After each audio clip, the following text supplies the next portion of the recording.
Assalamu alaikum everyone. I am Arshi Education Wali, and today we are here to discuss on the understanding the basic of financial independence with Maya. Financial independence is something that everyone dreams of.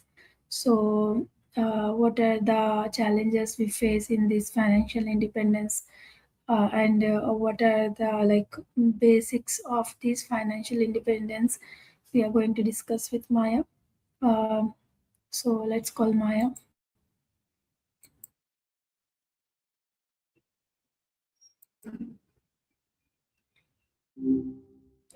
Hi, what's up? Good morning, Maya. How are you? I'm doing great. How are things starting off for you today? Alhamdulillah, it's good.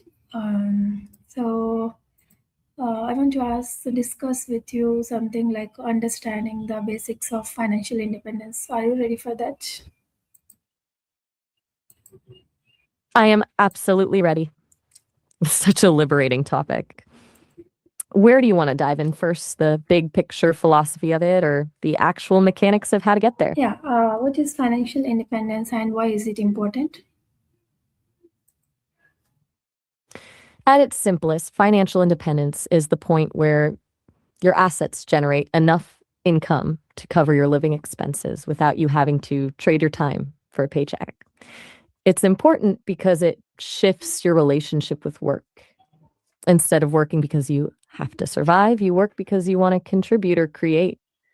It basically turns your time back into your own property. Okay. So It's a huge then, mental. yeah, What's on your mind? please go ahead.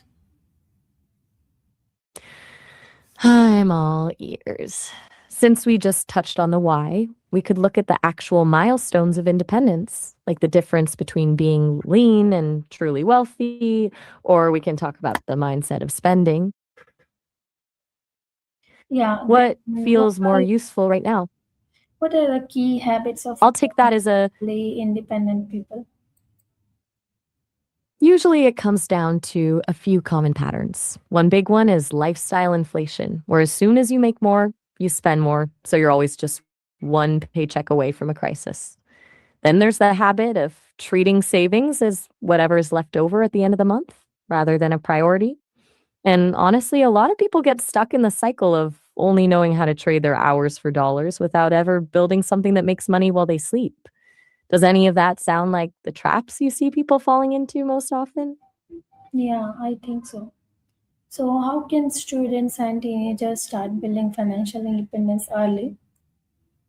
For teenagers, it's less about the actual amount of money and more about the wiring in their brains. The biggest gift they can get is an early understanding of compounding. That the idea that a little bit of money now is worth way more than a lot of money later. I'd suggest teaching them to pay themselves first, where a small percentage of any money they get goes into a separate bucket before they even see it as spending money. It turns saving into a default setting rather than a chore. Do you think your students would be more open to that if it felt like a challenge or a game? I think so. So, what is the difference between financial independence and being wealthy? It's a really interesting distinction. Wealth is usually about the number in your bank account, it's the accumulation of assets, luxury, and often a certain lifestyle. You can be wealthy but still be a slave to your job because your expenses are so high that you have to keep earning a massive salary just to maintain that image. Financial independence is different because it's about the gap between what you need and what you have. It's a measure of freedom. Someone could be lean financially independent, not owning a yacht or a mansion, but they have total control over their time because their basic needs are covered forever. One is about how much you have, the other is about how much you no longer need to worry about. Okay. So, how do budgeting It's and a saving contribute to financial independence? They're basically the engine that gets you there. Budgeting is less about restricting yourself and more about giving every dollar a job. It ensures that you're intentionally directing money toward your freedom instead of wondering where it all went. Saving is the fuel for that process. It's how you accumulate the capital needed to invest in assets that eventually replace your paycheck. Without a budget and a saving habit, you're just hoping you'll be independent one day rather than actually planning for it. Okay. So, Since we've what are the I'm just following common financial mistakes that prevent people from becoming financially independent? there are a few big ones that usually act like anchors. The most obvious is high interest debt, especially consumer debt, which is basically paying a premium to have things you can't actually afford.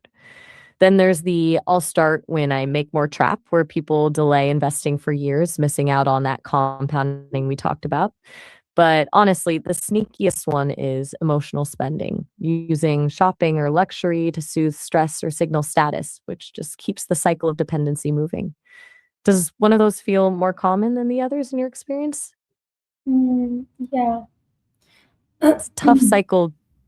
It really is, since we've looked at what Yes. like holds people back. Do you want to talk about the bridge that actually gets you across, like the difference between just saving money and actually investing it? Yes, I want to know All about it. right. The big distinction is that saving is defensive, but investing is offensive. Saving is basically putting money in a safe place where it stays the same. It's great for emergencies, but it doesn't grow.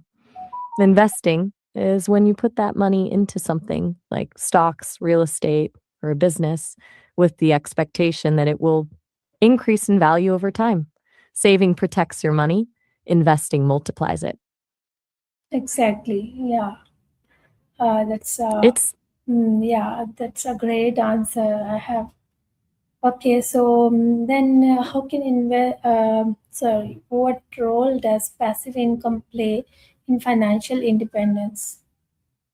passive income is essentially the finish line. It's the magic ingredient because it's the only way to stop trading your hours for dollars. When you have passive income, whether it's from rental properties, dividends, or a digital product, you've created a system that earns for you while you're sleeping or spending time with your family.